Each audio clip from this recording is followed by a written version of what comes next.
ಅದಕ್ಕೆ ಅದನ್ನು ಅನುಸರಣೆ ಮಾಡಿಕೊಂಡು ಈಗ ಕೃಷ್ಣ ರುದ್ರದೇವರ ಹತ್ರ ಬಡ ಬೇಡಿದಂತೆ ಮಾಡಿದ. ರುದ್ರದೇವರು ಕೂಡ ಪುತ್ರಂ ದೇಹಿ ಇತಿ ಸೋಪ್ಯಾಹ. ಅಲ್ಲಿ ಒಂದು ವಿಷಯ ಉಂಟು ಕೇಳಿದ್ರೆ, ಕೃಷ್ಣನಿಗೆ ಕೃಷ್ಣ ಮಗು ಕೇಳಿದ. ಎಂತಹ ಕೃಷ್ಣ ಅಂತ ಹೇಳುವುದಕ್ಕೆ ಒಂದು ವಿಶೇಷಣವನ್ನು ಹಾಕಿದ್ದಾರೆ, ಅಜಹ ಅಂತ. ಯಾರಿಗೆ ತಂದೆ ತಾಯಿಯೇ ಇಲ್ಲವೋ ಅಂತಹ ಕೃಷ್ಣ ಮಗುವನ್ನು ಬೇಡಿದ ಅಂತ. ಒಂದು ಎಷ್ಟು ಹಾಸ್ಯ ನೋಡಿ, ತಂದೆ ತಾಯಿಯೇ ಇಲ್ಲದ ಕೃಷ್ಣ ಮಗನನ್ನು ಬೇಡಿದ. ಅಂದ್ರೆ ಲೋಕದ ಯಾವ ವ್ಯಕ್ತಿಗಳೂ ಕೂಡ ಯಾರಿಗೆ ತಂದೆ ತಾಯಿ ಆಗ್ಲಿಕ್ಕೆ ಸಾಧ್ಯ ಇಲ್ಲೋ ಯಾವ ರೀತಿಯಿಂದಲೂ ಕೂಡ ಅಂತಹ ಕೃಷ್ಣ ತನಗೆ ಮಗು ಬೇಕು ಅಂತ ಒಂದು ಚಿಕ್ಕ ಕಾರಣಕ್ಕೆ ಮತ್ತೊಬ್ಬ ದೇವತೆಯನ್ನು ಬೇಡಿದ ಅಂತ. ಒಂದು ಎಷ್ಟು ಹಾಸ್ಯದ ಮಾತು. ಅಂದ್ರೆ ತಾನೇ ಯಾರೂ ಇಲ್ಲದೆ ಹುಟ್ಟಿದವ, ಅವನಿಗೆ ಸಾವೆಂಬುದೇ ಇಲ್ಲ, ಹುಟ್ಟೆಂಬುದೇ ಇಲ್ಲ, ಅಜನಾಗಿರುವವ, ಅನಾದಿಯಾಗಿರುವವ, ತಾನು ಅನಂತನಾಗಿರುವವ ಕೃಷ್ಣ ತಾನು ಲೋಕದ ರೀತಿಯನ್ನು ಅನುಸರಣೆ ಮಾಡಿಕೊಂಡು ತಾನೊಂದು ಚಿಕ್ಕ ಮಗು ಬೇಡುವಂತೆ ತೋರಿದ ಅಂತ. ಅದೊಂದು ಎಷ್ಟು ಅಪಹಾಸ್ಯದ ಮಾತು. ತನ್ನ ಹುಟ್ಟಿಗೆ ಯಾರು ಕಾರಣವೇ ಇಲ್ಲದ ಒಬ್ಬ ವ್ಯಕ್ತಿ ತನಗೆ ಮಗು ಬೇಕು ಅಂತ ಕೇಳಿದ್ರೆ, ಅದು ನಾವು ಸರಿಯಾಗಿ ಅದನ್ನು ಆಲೋಚನೆ ಮಾಡಿದ್ರೆ ನಮ್ಗೆ ಆ ವಿಷಯ ಅರ್ಥ ಆಗ್ತದೆ. ಇನ್ನು ಅದಕ್ಕೋಸ್ಕರವೇ ಪುತ್ರಂ ದೇಹಿ ಇತಿ ಸೋಪ್ಯಾಹ ಪೂರ್ವಮೇವ ಸುತಸ್ತವ ಜಾತಃ ಪ್ರದ್ಯುಮ್ನಾಮ ಯಸ್ಸ ಮದ್ದತ್ತಃ ಪ್ರವಾದತಃ. ಅದಕ್ಕೆ ಈಗ ರುದ್ರದೇವರು ಒಂದು ಸತ್ಯವನ್ನು ಬಿಚ್ಚಿ ಬಿಡ್ತಾರೆ. ಅಲ್ಲ, ನೀ ಮಗು ಬೇಕು ಅಂತ ಹೇಳ್ತಾ ಇದ್ದಿ, ಹಿಂದೆ ಆ ವಿಶೇಷಣೆಯನ್ನು ಕೊಟ್ಟಿದ್ರು, ಈಗ ಅದನ್ನು ಮುಂದುವರಿಸಿಕೊಂಡು ಹೇಳ್ತಾರೆ, ತವ ಸುತಃ ಪೂರ್ವಮೇವ ಪ್ರದ್ಯುಮ್ನ ನಾಮ ಜಾತ. ನಿನ್ನ ಮಗನಾದಂತಹ ಪ್ರದ್ಯುಮ್ನ ಈ ಹಿಂದೆ ಹುಟ್ಟಿದಾನಲ್ವಾ, ಹೇಗೆ ಯಹ ಸ ಮದ್ದತ್ತಃ ಪ್ರವಾದತಃ, ನಾನು ವರ ಕೊಟ್ಟಿದ್ದೆ. ಈ ವಿಷಯವನ್ನು ಬಿಚ್ಚಿಡ್ತಾನೆ. ಅಂದ್ರೆ ಈಗ ಕೃಷ್ಣದೇವರು ಮಗುವಿಗಾಗಿ ತಪಸ್ಸು ಮಾಡಿದ್ರು, ರುದ್ರದೇವರು ಅವರು ಅದನ್ನು ಮಗುವಿಗಾಗಿ ಮಾಡಿದ್ದಲ್ಲ ಎಂಬ ನಿರ್ಣಯವನ್ನು ಕೊಟ್ಟರು. ಆದ್ರೂ ಕೂಡ ಮಗು ಇನ್ನು ಪ್ರದ್ಯುಮ್ನ ಹುಟ್ಟಿದಲ್ವಾ ಅಂತ ಯಾರಾದ್ರೂ ವಾದ ಮಾಡಿದ್ರೆ ಅದಕ್ಕೆ ಹೇಳಿದ್ರು, ಆ ಮಗು ನನ್ನಿಂದಾಗಿ ಹುಟ್ಟಬೇಕಾಗಿ ಇಲ್ಲ, ನನ್ನ ವರದಿಂದಾಗಿ ಹುಟ್ಟಬೇಕಾಗಿ ಇಲ್ಲ, ಈ ಹಿಂದೆಯೇ ಅದು ಹುಟ್ಟಿ ಆಗಿದೆ.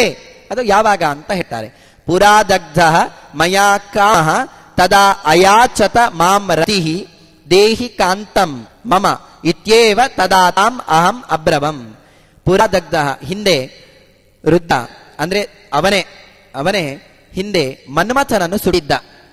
ಸುಟ್ಟಾಗ ರತಿ ಬಂದು ಬೇಡಿದ್ಲಂತೆ, ನನಗೆ ಗಂಡ ಬೇಕು ಅಂತ.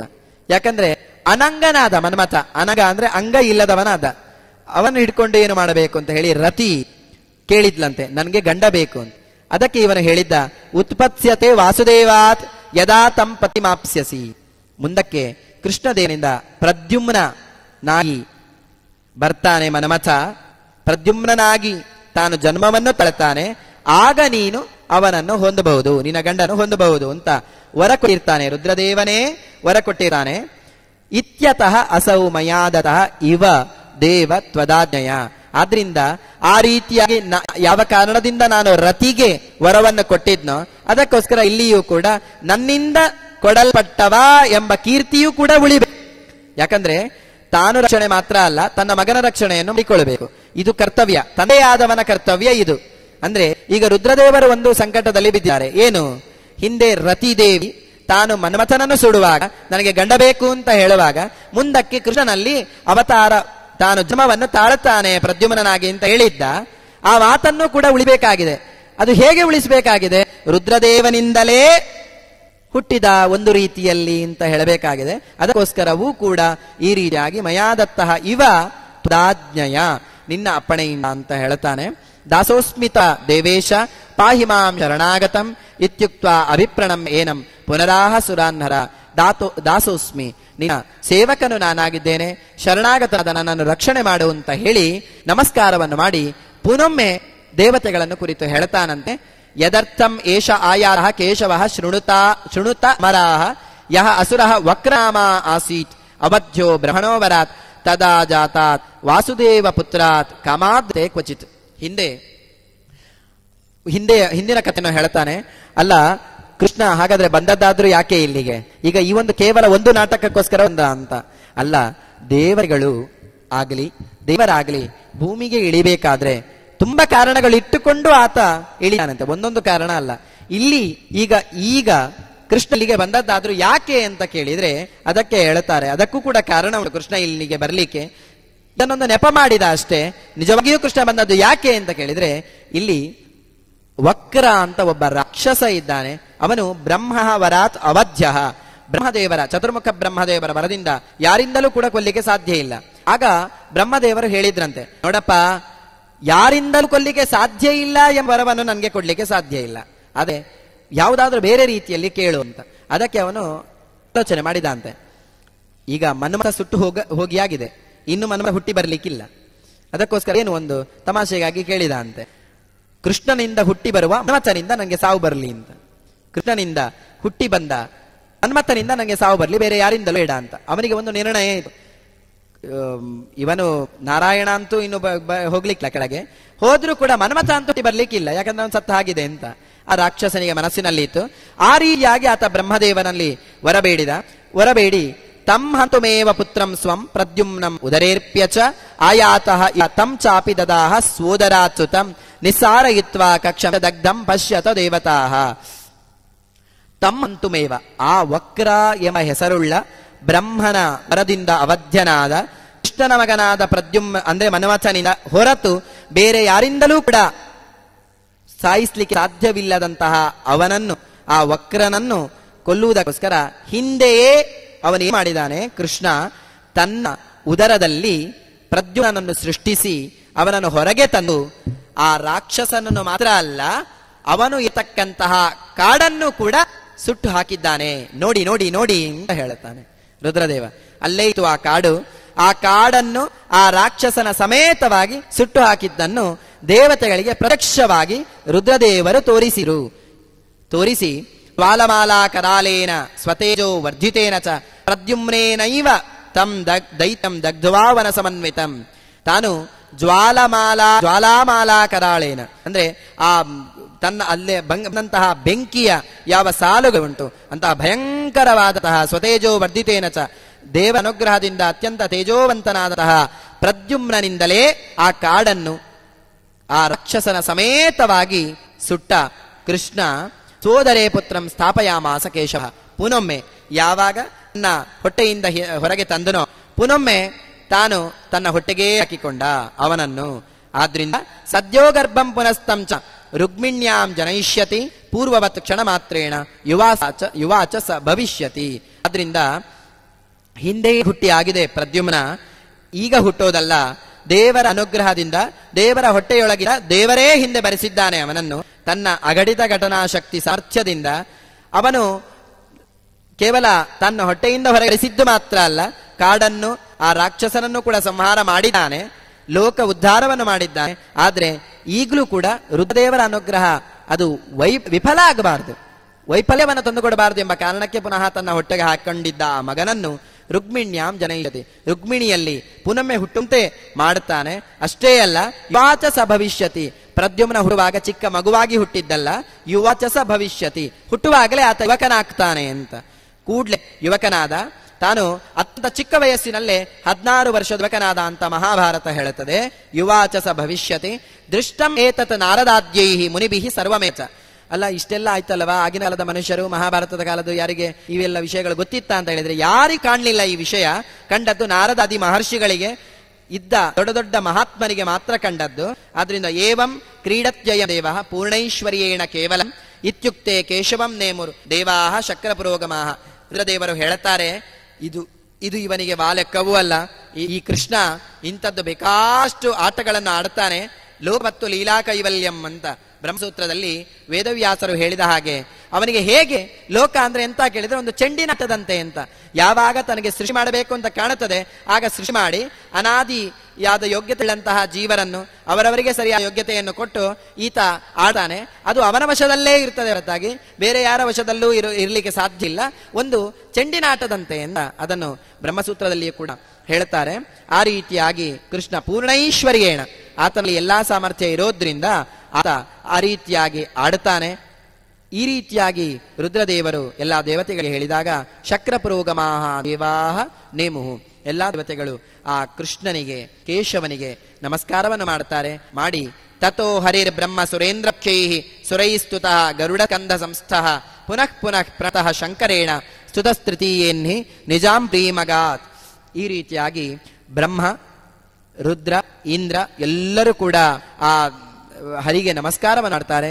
ಮಾಡಿದ ನಂತರ ಗರುಡ ಸ್ಕಂಧಗಳಲ್ಲಿ ಭುಜಗಳಲ್ಲಿ ಕುಳಿತುಕೊಂಡು ಪುನಃ ಪ್ರಣಃ ಶಂಕರೇಣ, ರುದ್ರದೇವರಂತೂ ಅತ್ಯಂತ ಸಂತೋಷದಿಂದ ತನ್ನ ಇಚ್ಛೆಯೂ ಕೂಡ ಪೂರ್ಣ ಆಯಿತು, ಹರಿಯ ಇಚ್ಛೆಯೂ ಕೂಡ ಪೂರ್ಣ ಆಯಿತು, ಎಲ್ಲ ಸಂತೋಷದಿಂದ ಸ್ತುತಃ ತೃತೀಯನ್ನೇ ನಿಜಾಂಪುರಿ ಮಗಾತ್. ನೋಡಿ, 12 ವರ್ಷ ಅದಕ್ಕಿಂತಲೂ ಮಿಕ್ಕು ವರ್ಷದಲ್ಲಿ ಆಗತಕ್ಕಂತಹ ಕೆಲಸವನ್ನು ಕೇವಲ 3 ದಿನದಲ್ಲಿ ಕೃಷ್ಣದೇವರು ಮುಗಿಸಿ ನಿಜಂಪುರಿ ಮಗಾತ್, ತಮ್ಮ ಪಟ್ಟಣವಾದಂತಹ ದ್ವಾರಕೆಗೆ ಹೋಗ್ತಾರೆ.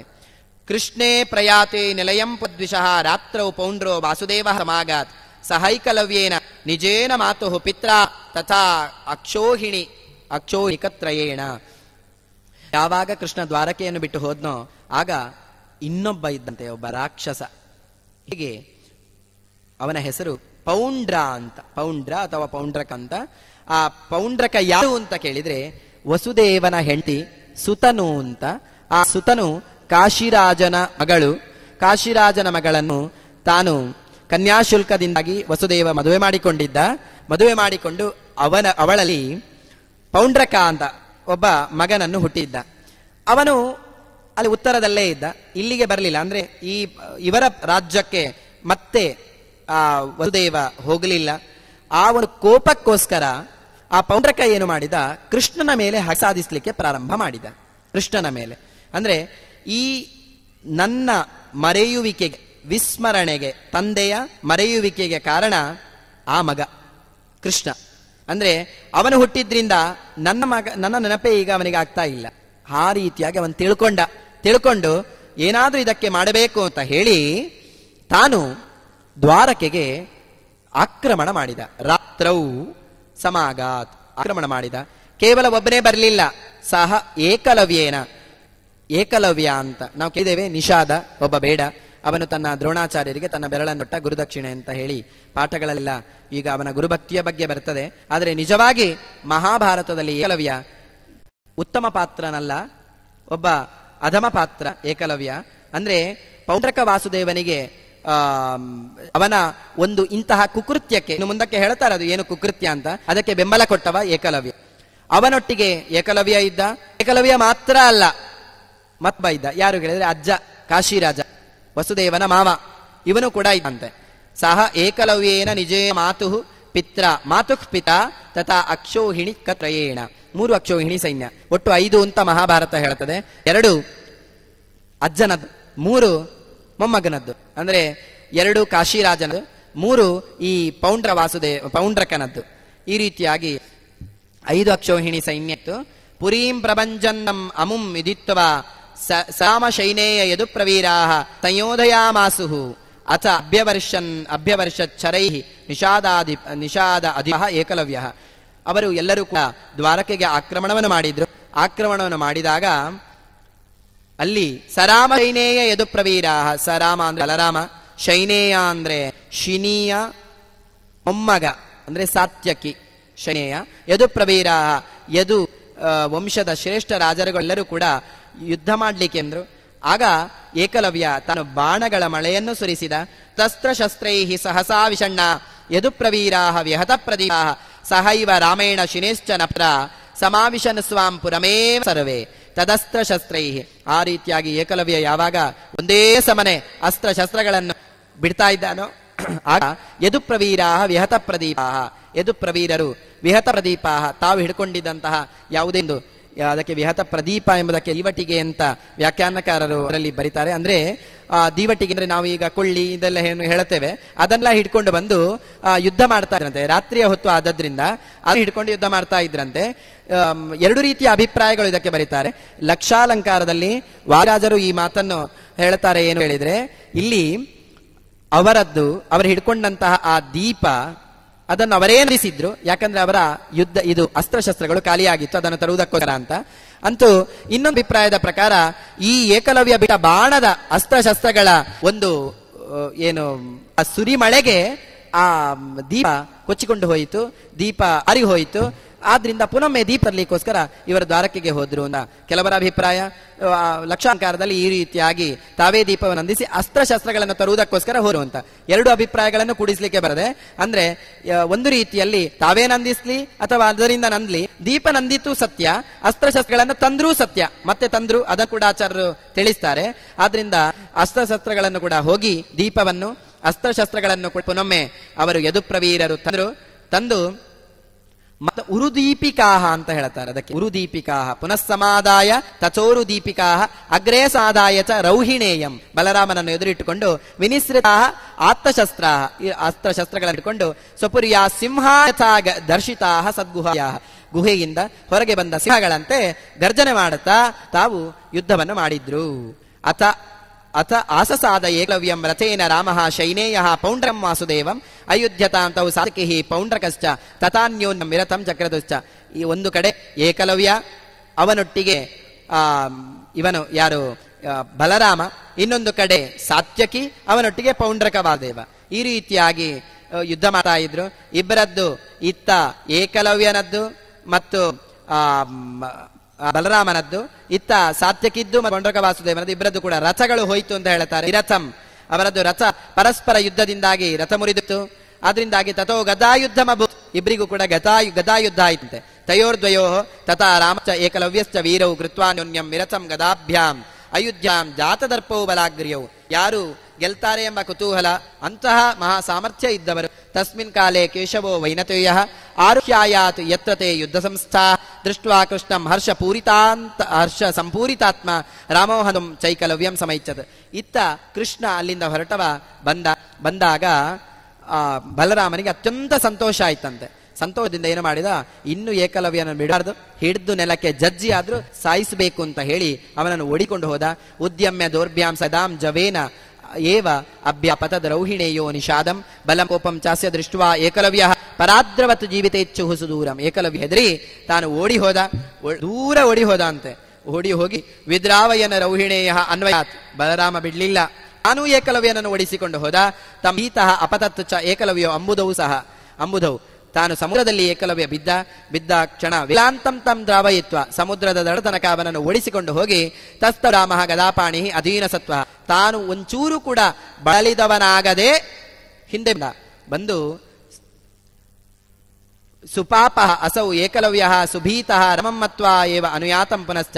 ಅಲ್ಲಿ ಏಕಲವ್ಯ ಏನಾದ ಕೇಳಿದ್ರೆ, ತಾನು ಹೆದರಿಕೆಯಿಂದಾಗಿ ಈ ಬಲರಾಮನನ್ನು ಕೊಂದೇ ಬಿಡ್ತಾನೆ ಎಂಬುದಾಗಿ ಹೆದರಿಕೆಯಿಂದಾಗಿ 80 ಯೋಜನ ದೂರ ಸಮುದ್ರದಲ್ಲಿ ಈಜಿಕೊಂಡು ಹೋಗಿ ಒಂದು ದ್ವೀಪವನ್ನು ಕಂಡ. ಆ ದ್ವೀಪವನ್ನು ಏರಿ ರಾಮ ಬಂದನೋ ಇಲ್ವೋ ಅಂತ ನೋಡ್ತಾ ಅಲ್ಲಿ ಇದ್ದ ಅಂತೆ. ಇತ್ತ ಬಲರಾಮ ತಾನು ದಡದ ತನಕ ಹೋಗಿದ್ದವ ಹಿಂದೆ ಬಂದು ಸಂತೋಷದಿಂದಾಗಿ ಕೃಷ್ಣನ ಹತ್ರ ಮಾತಾಡಿಸಿದ. ಅಲ್ಲಿ ರಾಮ ವಿಜಿತ್ಯ ಅತಿಬಲಂ ರಣೇ ರಿಪುಂ ಮುದೈವ ದಾಮೋರಂ ಆಸಸಾದ. ಕೃಷ್ಣನ ಹತ್ರಕ್ಕೆ ಬಂದು ಪೌಂಡ್ರ ಸ್ವಜ್ಞಾಯ ಶಿನಿ ಪ್ರವೀರಂ ನಿವಾರ್ಯಮಾಣೋಪಿ ಯಯೌ ಜನಾರ್ದನಂ. ಇದ ಪೌಂಡ್ರಕ ವಾಸುದೇವ ಸಾತ್ಯಕಿಯೊಡನೆ ಯುದ್ಧ ಮಾಡುತ್ತಾ ಇದ್ದವ ತಾನು ಸಾತ್ಯಕಿಯನ್ನು ತರಿಸಿ ತಾನು ಕೃಷ್ಣನ ಹತ್ರ ಹೋಗ್ತೇನೆ ಅಂತ ಹೇಳಿ ಹೊರಟ. ಆದ್ರೆ ಸಾತ್ಯಕಿ ಬಿಡ್ಲಿಲ್ಲ. ಇದರ ವಿವರಣೆ ಮಹಾಭಾರತದಲ್ಲಿದೆ. ಸಾತ್ಯಕಿ ಹೋಗಿ ಪೌಂಡ್ರಕ ವಾಸುದೇವನ ಎದುರಲ್ಲಿ ಹಾರಿ ನಿಲ್ತಾನಂತೆ. ಪುನಃ ಅವನನ್ನು ಹೋಗು, ನಾನು ಕೃಷ್ಣನ ಹತ್ರ ಯುದ್ಧ ಮಾಡಬೇಕು ಅಂತ ಪೌಂಡ್ರಕ ವಾಸುದೇವ ಹೇಳ್ತಾನಂತೆ. ಆಗ ಕೃಷ್ಣ ಹೇಳುತ್ತಾನೆ ಏನು ಅಂತ ಕೇಳಿದ್ರೆ, ಸಾತ್ಯಕಿ ಅವನನ್ನು ಬಿಡು, ಅವನು ಬರಲಿ ನನ್ನ ಹತ್ರಕ್ಕೆ ಅಂತ. ಆಗ ಬಂದ ಪೌಂಡ್ರಕ ವಾಸುದೇವ. ಇವಾಗ ಕೃಷ್ಣ ಅವನ ರಥವನ್ನು ಆಯುಧವನ್ನು ಎಲ್ಲವನ್ನು ಕೂಡ ಕ್ಷಣ ಮಾತ್ರದಲ್ಲಿ ಮುಗಿಸಿದ. ಆಗ ಹೆದರಿ ಅವನೇನು ಮಾಡಿದ ಕೇಳಿದ್ರೆ, ಸುಮ್ಮನೆ ಏನೋ ಒಂದು ನೆಪ ಹೇಳಿ ಸಾತ್ಯಕಿಯೊಟ್ಟಿಗೆ ನಾನು ಯುದ್ಧ ಮಾಡೋದಿಲ್ಲ ಅಂತ ಸುಮ್ಮನೆ ಹೇಳ್ತಾ ಓಡಿದ ಅಂತೆ. ಓಡಿ ಹೋಗಿ ಪುನಶ್ಚ ದೂತಂ ಪ್ರಸ್ತಾಪಯಾಮಾಸ, ಮತ್ತೊಮ್ಮೆ ತನ್ನ ದೂತನನ್ನು ಕೃಷ್ಣನಿದ್ದಲ್ಲಿಗೆ ಕಳಿಸಿದ. ನೋಡು, ಹೋಗಿ ಆ ಕೃಷ್ಣನಿಗೆ ಹೇಳು, ವಾಸುದೇವ ಅಂದ್ರೆ ಲೋಕದಲ್ಲಿ ನಾನೊಬ್ಬನೇ, ಏಕಃ ವಾಸುದೇವ ಅಹಮಸ್ಮಿ. ವಾಸುದೇವ ಅಂತ ಲೋಕದಲ್ಲಿ ಕರೆದ್ರೆ ಅದು ನನ್ನನ್ನು ಒಬ್ಬನೇ ಕರಿಬೇಕು. ಆದ್ರಿಂದ ಮತ್ತು ಕೃಷ್ಣ ಅಂತ ಇದಾನಲ್ವಾ, ಅಲ್ಲಿ ವಾಸುದೇವ ಅಂತ ಕರೆಸಿಕೊಂಡು ವಸುದೇವ ಮಗನಾಗಿ ಕೃಷ್ಣ ಅಂತ ಇದಾನಲ್ವಾ, ಅವನಿಗೆ ಹೋಗಿ ಹೇಳು, ಈ ಪೌಂಡ್ರಕ ಅಂದ್ರೆ ವಾಸುದೇವ ಅಂದ್ರೆ ಪೌಂಡ್ರಕ, ಬೇಯಾರು ವಾಸುದೇವರು ಇಲ್ಲ. ಅಷ್ಟೇ ಅಲ್ಲ, ನನ್ನ ಚಿಹ್ನೆಗಳನ್ನೆಲ್ಲ ಅವನು ಧರಿಸಿದ್ದಾನೆ. ಕೃಷ್ಣನಿಗೆ ಹೇಳುವ ಮಾತು, ಮದೀಯ ಲಿಂಗಾನಿ ವಿಸೃಜ್ಯ ಚಾಶು ಸ್ವಾಗಚ್ಚೇತ್ಸಾಹ ಶರಣಂ ಮಾಂ ಅನಂತಂ ತದೂತೋಕ್ತಂ ವಾಕ್ಯಂ ಏತನ್ನಿಶಮ್ಯ ಯದುಪ್ರವೀರ ಉಚ್ಚಕೈ ಪ್ರಾಹಸನ್ ಸ್ಮ. ನನ್ನ ಚಿಹ್ನೆಗಳನ್ನು ಶಂಖಚಕ್ರ ಗದಾಪದ್ಮಗಳನ್ನು ಧರಿಸಿದ್ದಾನೆ, ಅವನನ್ನು ಅದನ್ನು ಬಿಟ್ಟುಡ್ಲಿಕ್ಕೆ ಹೇಳು ಅಂತ ಹೇಳಿ ಹೇಳ್ತಾನಂತೆ. ಒಂದು ತಮಾಷೆಯ ಮಾತು ಏನು ಕೇಳಿದ್ರೆ, ಪೌಂಡ್ರಕ ತಾನು ವಾಸುದೇವ ಬೇಕು ಅಂತ ಹೇಳಿ ಯಾರೋ ಹೇಳಿದ್ರಂತೆ. ಕೃಷ್ಣ ಹುಟ್ಟುವಾಗ ಚಕ್ರಶಂಕ ಗದಾ ಪದ್ಮಧಾರಿಯಾಗಿಟ್ಟಿದ್ದ, ಮತ್ತೆ ಅದ್ಭುತವಾದ ವ್ಯಕ್ತಿತ್ವ ಆತನದ್ದು, ಪೂರ್ಣ ಆನಂದ ಜ್ಞಾನಾತ್ಮಕವಾದ ಶರೀರ, ಬಂಗಾರದಂತೆ ಹೊಳೆಯುವಂತಹ ಶರೀರ, ಈ ರೀತಿಯಾಗಿ ಅವನಿಗೆ ಅಂತ್ಯ ಇಲ್ಲ, ಈ ರೀತಿಯಾಗೆಲ್ಲ ಹೊಗಳಿದ್ರಂತೆ. ಪೌಂಡ್ರಕ ಎಲ್ಲವನ್ನು ಕೇಳಿಸಿಕೊಂಡು ತನಗೆ 2 ಕೈ ಇದ್ದವ 2 ಬಂಗಾರದ ಕೈಯನ್ನು ಮಾಡಿಸಿಕೊಂಡು ಚಕ್ರಶಂಖವನ್ನು 2 ಕೈಯಲ್ಲಿ ಹಿಡ್ಕೊಂಡು ಆ 2 ಬಂಗಾರದ ಕೈಯಲ್ಲಿ ಗದಾಪದ್ಮವನ್ನು ಮಾಡಿಕೊಂಡು ಕೃಷ್ಣನಂತೆ ವೇಷ ಹಾಕಿದ್ದಾನೆ. ಅಂದ್ರೆ ತಾನು ವಾಸುದೇವ ಅಂತ ಹೇಳಿ. ಮತ್ತು ಅಷ್ಟೇ ಅಲ್ಲ, ಅವನ ಗುಣಗಳೆಲ್ಲ ಕೇಳಿಕೊಳ್ಳೋದು ಅದೆಲ್ಲ ತಾನೇ ಅಂತ ಆವಾಹನೆ ಮಾಡಿಕೊಂಡು ನಾನೇ ಅವನಲ್ಲ, ಅವನು ಸುಮ್ಮನೆ ನನ್ನ ಹಾಗೆ ನಾಟಕ ಮಾಡ್ಕೆ ಬಂದವ ಅಂತ ಹೇಳಿ ಎಲ್ಲರ ಹತ್ರ ಪ್ರಚಾರ ಮಾಡ್ತಾ ಇದ್ದಂತೆ. ಆ ರೀತಿಯಾಗಿ ಈಗ ದೂತನ ಹತ್ರ ಕೂಡ ವಾಸುದೇವ ಅಂದ್ರೆ ನಾನೊಬ್ಬನೇ ಅಂತ ಹೇಳಿ ಕಳಿಸಿದ. ದೂತ ಬಂದ, ಹೇಳಿದ ಕೃಷ್ಣನಿಗೆ. ಹೇಳಿದಾಗ ಅಲ್ಲಿದ್ದ ಯದುಗಳು ಎಲ್ಲ ಜೋರಾಗಿರ್ಲಿಕ್ಕೆ ಪ್ರಾರಂಭ ಮಾಡಿದಂತೆ. ಏನಿದು ಹುಜು, ದೇವರಾಗ್ಲಿಕ್ಕೆ ಹೊರಟಿದ್ದಾನೆ ಪೌಂಡ್ರಕ, ತನ್ನ ಯೋಗ್ಯತೆಯಿಂದ ಬರಬೇಕು ದೈವತ್ವ ಹೊರತು ನಾನು ಆವಾಹನ ಮಾಡಿಕೊಂಡು ದೈವತ್ವ ಬರಬಾರದು, ದೇವರಾಗ್ಲಿಕ್ಕೆ ಹೊರಟ್ರೆ ಹೀಗೆ ಅಂತ ಹೇಳಿ ಯದುಗಳು ನಕ್ಕಂತೆ. ನಕ್ಕು ಕೃಷ್ಣ ಪ್ರಹಸ್ಯಾತ ವಾಯುಧಾನಿ ದಾಸ್ಯಾಮ್ಯಹಂ ಲಿಂಗಭೂತಾನಿ ಚಾಜವು, ಕೃಷ್ಣ ಹೇಳಿದಂತೆ. ಹೇಳಿ ಕಳಿಸಿದ ದೂತನರ, ನೋಡು, ಹೇಳು ನಿನ್ನ ಗುರುಗಳಿಗೆ, ಸ್ವಾಮಿಗೆ ಹೋಗಿ ಹೇಳು, ನಾನು ಖಂಡಿತ ನನ್ನ ಚಕ್ರ ಇದೆಲ್ಲ ಆಯುಧಗಳನ್ನ ಕೊಡ್ತೇನೆ, ಮಾತ್ರ ಹಾಗೆ ಕೊಡ್ಲಿಕ್ಕೆ ಆಗೋದಿಲ್ಲ, ಯುದ್ಧದಲ್ಲಿ ಕೊಡ್ತೇನೆ ಅಂತ ಹೇಳು ಅಂತ ಹೇಳಿದ ಅಂತ. ಆ ರೀತಿಯಾಗಿ ದೂತನ ಹೇಳಿದಾಗ ದೂತ ನೇರವಾಗಿ ಹಾಗೆ ಹೋಗಿ ಹೇಳಿದ. ಇತ್ಯುಕ್ತಃ ಅಸೌ ದೂತಃ ಏತ್ಯ ಆಹ ತಸ್ಮೈ ಸಚ ಅಭ್ಯಗಾತ್ ಯೋದ್ಧುಕಾಮೋ ಅಭ್ಯಾಗಾತ್ ಯೋದ್ಧುಕಾಮೋ ಹರಿಚ. ಈ ರೀತಿಯಾಗಿ ಹೇಳಿ ಕಳಿಸಿದಾಗ ಆತ ತಾನು ಯುದ್ಧ ಮಾಡಬೇಕು ಅಂತ ಆಸೆಯಿಂದ ಬಂದ. ದೂತ ಹೇಳಿದ ಪ್ರಕಾರ ಹೇಗೆ ಬಂದ ಕೇಳಿದ್ರೆ, ಶತಕೌಂಭೇ ಗರುಡೇ, ಕೃಷ್ಣ ಹೇಗೆ ಬರ್ತಾನೆ, ಗರುಡನ ಮೇಲೆ ಬರ್ತಾನೆ. ಗರುಡ ವಾಹನ ಅಂತ ಕೃಷ್ಣಗೆ ಹೆಸರು. ತಾನು ಕೂಡ ಗರುಡ ವಾಹನ ಆಗ್ಬೇಕಲ್ಲ, ಅದಕ್ಕೊಂದು ಬಂಗಾರದ ಗರುಡನನ್ನು ಮಾಡಿಸಿದಂತೆ. ತಾನು ಗರುಡನ ಮೇಲೆ ಕೂತ್ಕೊಂಡು ಬಂದ, ಬಂಗಾರದ ಗರುಡನ ಮೇಲೆ ಕೂತ್ಕೊಂಡು ಬಂದ. ಅಂದ್ರೆ ಎಲ್ಲರೂ ಕರಿಬೇಕು ಅಂತ ಹೇಳಿ, ಗರುಡ ವಾಹನ ಅಂತ ಹೇಳಿ ಕರಿಬೇಕು ಅಂತ ಹೇಳಿ. ಮತ್ತು ಅಷ್ಟೇ ಅಲ್ಲ, ಕೃತ್ರಿಮಾನ್ ಚಕ್ರಾಧೀನ ಸಂದದಾನಂ, ಕೃತ್ರಿಮವಾದ ಬಂಗಾರದ ಚಕ್ರಗಳನ್ನು ಆ 2 ಕೈಗಳನ್ನು ಮಾಡಿಸಿಕೊಂಡು, ಆ ಕೈಗಳಲ್ಲಿ 2 ಚಕ್ರಗಳನ್ನು ಕಟ್ಟಿಕೊಂಡು, ಗದಾ ಪದ್ಮಗಳನ್ನು ಧರಿಸಿಕೊಂಡು 4 ಕೈಗಳಲ್ಲಿ ಹೀಗೆ ಕೃಷ್ಣನಂತೆ ತಾನು ಕೂಡ ಬಂದ. ಅವನನ್ನು ನೋಡಿ ಮತ್ತು ಅಷ್ಟೇ ಅಲ್ಲ, ಯಾರೋ ಹೇಳಿದ್ರಂತೆ, ಕೃಷ್ಣನ ಆತ ದೊಡ್ಡ ವ್ಯಕ್ತಿಯಪ್ಪ, ದೇವರು ಆತನ ಎದೆಯಲ್ಲಿ ಶ್ರೀವತ್ಸ ಉಂಟು ಅಂತ ಹೇಳಿದ್ರಂತೆ. ಈತ ಏನು ಮಾಡಿದ ಕೇಳಿ, ಶ್ರೀವತ್ಸ ಹೇಗೆ ಮಾಡಿಕೊಳ್ಳೋದು ಅದು ಸ್ವಲ್ಪ ದಪ್ಪ ಭಾಗ ಇರ್ತದೆ, ಹೇಗೆ ಮಾಡಿಕೊಳ್ಳೋದು ಅಂತ ಹೇಳಿ ಒಂದು ಬಾರಿ ಬೆಂಕಿಯ ಹತ್ರಕ್ಕೆ ಹೋಗಿ ಒಂದು ಇದನ್ನು ಕಟ್ಟಿಗೆಯನ್ನು ಸುಟ್ಟು ಅದನ್ನು ಇಲ್ಲಿಗೆ ಇಟ್ಟುಕೊಂಡಿದ್ದ ಅಂತೆ. ಅಂದ್ರೆ ನೋಡಿ, ನನ್ನ ಹತ್ರವು ಶ್ರೀವತ್ಸ ಚಿಹ್ನೆ ಉಂಟು ಅಂತ ಹೇಳಿ. ಈ ರೀತಿಯಾಗಿ ಅತ್ಯಂತ ವಿಕೃತವಾದ ವ್ಯಕ್ತಿತ್ವ ಆತನದ್ದು. ಅಂತವನು ಶ್ರೀವತ್ಸಾರ್ಥೆ ದಗ್ಧಭಕ್ಷಸ್ಥಲ ಚ ದೃಷ್ಟ ಕೃಷ್ಣ ಪ್ರಾಹಸನ್ ಅಪಬುದ್ಧಿಂ, ಕೃಷ್ಣ ಜೋರಾಗಿ ನಗ್ಬಿಟ್ಟಂತೆ. ಇದು ಪ್ರಪಂಚದಲ್ಲಿ ಒಂದು ಅತ್ಯಂತ ಅದ್ಭುತವಾದ ಹುಚ್ಚ ಇದು ಇರಬೇಕು ಅಂತ ಹೇಳಿ. ತಥಾ ಅಸ್ತ್ರಶಸ್ತ್ರಾಣಿ ಅವಿವರ್ಷಮಾಣಂ ವಿಜಿತ್ಯ ತಂ ವಾಸುದೇವ ಅರಿಣಾ ಏವ ಚಕರ್ತ ತತ್ಕಂದರಂ ತಸ್ಯ ಚ ಮಾತಾಮಹಸ್ಯ ಅಚ್ಯುನತ್ ಸಾಯಕ. ಕೂಡ್ಲೆ ಏನು ಮಾಡಿದ, ಅವನ ಅಸ್ತ್ರಶಸ್ತ್ರಗಳೆಲ್ಲವನ್ನು ಕೂಡ ಸುರಿಮಳೆಯಾಗಿ ಅವನು ಸುತ್ತಾ ಇದ್ದದ್ದನ್ನು ತಾನು ನಾಶ ಮಾಡಿ ಅವನನ್ನು ತನ್ನ ಚಕ್ರದಿಂದಾಗಿ, ಕೃಷ್ಣ ಹೇಳಿದ್ದೇ ಅದು, ಯುದ್ಧಕ್ಕೆ ಬರಲಿ, ನನ್ನ ಚಕ್ರಾಯುಧವನ್ನು ಬಿಡ್ತೇನೆ ಅಂತ ಹೇಳಿ ಬಿಟ್ಟ. ಚಕ್ರಾಯುಧವನ್ನು ಬಿಟ್ಟು ಕೊಟ್ಟದ್ದಲ್ಲ, ಬಿಟ್ಟದ್ದು ಮಾತ್ರ ಅಷ್ಟೇ. ಬಿಟ್ಟು ಅವನ ತಲೆಯನ್ನು ತುಂಡರಿಸಿದ ಅಂತ. ಲೋಕದಲ್ಲಿ ನಮ್ಮ ಕಥೆಯೂ ಹಾಗೆ. ನಾವು ದೇವರಾಗ್ಲಿಕ್ಕೆ ಹೊರಟ್ರೆ ಹೀಗೆ ಆಗೋದು. ದೇವ ಆಗಬಾರದು, ದೇವರ ಭಕ್ತರಾಗಬೇಕು. ದೇವರಾಗ್ಲಿಕ್ಕೆ ಹೊರಟ್ರೆ ಪೌಂಡ್ರ ವಾಸುದೇವನ ಕಥೆಯೂ ನಮ್ಮದಾಗ್ತದೆ. ಕೃತ್ರಿಮವಾದ ದೈವತ್ವ ನಮ್ಮಲ್ಲಿ ಬಂದರೂ ಬರಬಹುದು. ಯಾಕೆ ಅಂತಹ ಹುಚ್ಚಾಟ ನಾವು ಮಾಡಬಾರದು ಅಂತ ಪೌಂಡ್ರಕ ವಾಸುದೇವನ ಕಥೆಯಿಂದ ಗೊತ್ತಾಗ್ತದೆ. ಅಷ್ಟೇ ಅಲ್ಲ, ಕೇವಲ ಪೌಂಡ್ರಕ ವಾಸುದೇವನನ್ನು ಕೊಂದದ್ದು ಕೃಷ್ಣ ಮಾತ್ರ ಅಲ್ಲ, ಮಾತಾಮಹನನ್ನು ಕೊಂದ. ಯಾರು? ಕಾಶಿರಾಜನನ್ನು ಕೊಂದ. ಅಪಾತಯಚ್ಚಾಶು ಶಿರಃ ಸೇನ ಕಾಶೀಶ್ವರಸ್ಯ ಈಶ್ವರ ವಾರಣಸ್ಯಾಂ ಸಚ ಬ್ರಹ್ಮಾಹಂ ವಾಸುದೇವೋಸ್ಮಿ ನಿತ್ಯಂ ಇತಿ ಜ್ಞಾನಾತಗಮ ತತ್ ತಮೋಂಧಂ. ಪೌಂಡ್ರಕ ವಾಸುದೇವ ಹೀಗೆ ಅಂಧನ್ ತಮಸ್ಸಿಗೆ ಹೋದಾಗ ಕಾಶಿರಾಜನನ್ನು ಕೂಡ ತಲೆಯನ್ನು ತುಂಡರಿಸಿ ಅಲ್ಲಿ ಹಾಕಲಿಲ್ಲ, ಅದನ್ನು ಕಾಶಿಗೆ ಹಾಕಿಬಿಟ್ಟ ಅಂತೆ. ಕಾಶಿರಾಜನ ತಲೆ ಕಾಶಿಗೆ ಬೀಳ್ಲಿ ಅಂತ ಹೇಳಿ ಅದನ್ನು ಆ ಬಾಣದಿಂದಲೇ ಕಾಶಿಗೆ ಹಾಕಿಬಿಟ್ಟ. ಸಹಾಯ ಕೃಚ್ಚಾಸ್ಯ ಚ ಕಾಶಿರಾಜ ಯತೈವ ಕಿರ್ಮೀರ ಹಿಡಿಂಬ ಸಾಲ್ವಾಹ ಅನ್ಯೇ ಚ ದೈತ್ಯಾಹ ಅಪತನ್ ಸ್ತಮಂಧೆ ತಥೈವ ಸೋಪಿ ಅಪತತ ಅಪಬುದ್ಧಿ. ಹೇಗೆ ಹಿಂದೆ ಹಿಡಿಂಬನ ಕಥೆಯೋ, ಹೇಗೆ ಹಿಂದೆ ಕಿರ್ಮೀರನ ಕಥೆಯೋ, ಹೇಗೆ ಹಿಂದೆ ಸಾಲ್ವನ ಕಥೆಯೋ, ಅದೇ ರೀತಿಯಾಗಿ ಕಾಶಿರಾಜನದ್ದು ಆಯಿತು. ಕೇವಲ ಇದರಿಂದ ನಾವು ಏನು ಗೊತ್ತಾಗ್ತದೆ ಕಾಶಿರಾಜನ ಕಥೆಯಿಂದ ಅಂತ ಕೇಳಿದ್ರೆ, ನಾವು ಕೆಟ್ಟದ್ದನ್ನು ಮಾಡೋದು ಮಾತ್ರ ಅಲ್ಲ, ಮತ್ತೊಬ್ರು ಕೆಟ್ಟದನ್ನು ಮಾಡ್ತಾ ಇರುವಾಗಲೂ ಅದಕ್ಕೆ ನಾವು ಪ್ರೋತ್ಸಾಹವನ್ನು ಕೊಟ್ರೆ ನಮಗೆ ಕಾಶಿರಾಜನ ಗತಿ ಆಗ್ತದೆ. ಯಾಕಂದ್ರೆ ಅವನು ಹೇಗೆ ತಾನು ಕೆಟ್ಟದನ್ನು ಮಾಡ್ಲಿಲ್ಲ, ಕೆಟ್ಟದನ್ನು ಮಾಡೋದಕ್ಕೆ ಪ್ರಚೋದನೆ ಕೊಟ್ಟು ದೇವರ ಸರ್ವೋತ್ತಮಕ್ಕೆ ವಿರುದ್ಧವಾಗಿ ತಾನು ಕೆಟ್ಟದ್ದನ್ನು ಮಾಡುವುದಕ್ಕೆ ಪ್ರೋತ್ಸಾಹವನ್ನು ಕೊಟ್ಟ ತನ್ನ ಮಗನಿಗೆ. ಆ ಕೇವಲ ದೇವರ ಆ ಮಹಾತ್ಮೆಯ ಭಂಗ ತಂದದಕ್ಕಾಗಿ ಅವನು ಕೂಡ ಅಂಧನ್ ತಮಸ್ಸಿಗೆ ಹೋಗಿ ಬಿದ್ದ. ಅದರಿಂದ ನಾವು ಏನು ತಿಳ್ಕೊಳ್ಬಹುದು ಕೇಳಿದ್ರೆ, ಕರ್ತ ಕಾಯಿತ ಚೈವ ಪ್ರೇರಕಶ್ಚಾನುಮೋದಕ. ಒಂದು ಕೆಲಸ ಆಗಬೇಕು ಅಂತ ಹೇಳಿದ್ರೆ 5 ಜನ ಕೂಡ ಕಷ್ಟಪಡ್ತಾರಂತೆ. ಕೇವಲ ಮಾಡುವವನು ಮಾತ್ರ ಅಲ್ಲ, ಮಾಡಿಸುವವನು ಆಗ್ತಾನೆ, ಪ್ರೇರಕನೂ ಆಗ್ತಾನೆ, ನೋಡುವವನು ಆಗ್ತಾನೆ, ಅನುಮೋದಕನೂ ಆಗ್ತಾನೆ, ಅದಕ್ಕೆ ಕಾರಣ ಆಗ್ತಾನೆ. ಆದ್ರಿಂದ ಕಾಶಿರಾಜನ ಅವಸ್ಥೆ ಆ ರೀತಿಯಾಗಿ ಆಯಿತು. ನಿಹತ್ಯತೌ ಕೇಶವೋ ರಗ್ಮಿಣೇಯಂ ಪುನರ್ ವೈದರ್ಭ್ಯಾಂ ಜನಯಾಮಾಸ ಸದ್ಯ ಸಚ ಏಕಲವ್ಯೋ ರಾಮಿತಃ ಶಿವಾಯ ಚಕ್ರೇ ತಪೋಜೇಯಾಂ ಚಾಪ ತಸ್ಮಾತ್. ಈ ರೀತಿಯಾಗಿ ಕೇಶವನು, ಆ ಕೃಷ್ಣನು ರೌಗ್ಮಿಣೇಯನನ್ನು ಅಂದ್ರೆ ಆ ಪ್ರದ್ಯುಮ್ನನನ್ನು ಮತ್ತೆ ವೈದರ್ಭ್ಯಾಂ ರುಗ್ಮಿಣಿಯಲ್ಲಿ ಹುಟ್ಟಿಸಿದ. ಏಕಲವ್ಯನು ಓಡಿ ಹೋದವ ತಾನು ಬಲರಾಮನನ್ನು ಗೆದ್ದೇ ಗೆಲ್ಲಬೇಕು ಅಂತ ಹೇಳಿ ಶಿವನನ್ನು ಕುರಿತು ತಪಸ್ಸು ಮಾಡಿದ. ಸಹ ಶರ್ವದತ್ತೇನ ವೈನ ದೃಪ್ತಃ ಪುನರ್ಯೋದ್ಧಂ ಕೃಷ್ಣೇವಾಸಾದ ತಸ್ಯ ಅಶ್ವಶಸ್ತ್ರಾಣಿ ನಿವಾರ್ಯ ಕೇಶವ ಚಕ್ರೇಣ ಚಕ್ರೇ ತಂ ಅಪಾಸ್ತಕಂಧಂ. ಅವನು ಕೃಷ್ಣನಲ್ಲಿಗೆ ಬಂದಾಗ ಕೃಷ್ಣ ಪುನಃ ತಾನು ಯುದ್ಧವನ್ನು ಮಾಡಿ ಅವನ ಅಸ್ತ್ರಶಸ್ತ್ರಗಳನ್ನು ಕೂಡ ತುಂಡರಿಸಿ ಅವನನ್ನು ಕೂಡ ಅಪಾಸ್ತಕಂಧರಂ ಇಲ್ಲದಿರುವ ತಲೆ ಉಳ್ಳವನಂತೆ ಮಾಡಿದ, ಅಂದ್ರೆ ತಲೆ ಇಲ್ಲದವನಂತೆ ಮಾಡಿದ ಅಂತ ಹೇಳ್ತಾನೆ. ಸಚಾಪ ಪಾಪಸ್ತಮ ಏ ಘೋರಂ. ಅವನನ್ನು ಕೂಡ ಅತ್ಯಂತ ಅವನಿಗೆ ಯೋಗ್ಯವಾದ ಗತಿಗೆ ತಲುಪಿಸಿದ. ಕೃಷ್ಣ ದ್ವೇಷಾತ್ ನಿತ್ಯ ದುಃಖಾತ್ಮಕ ತತ್.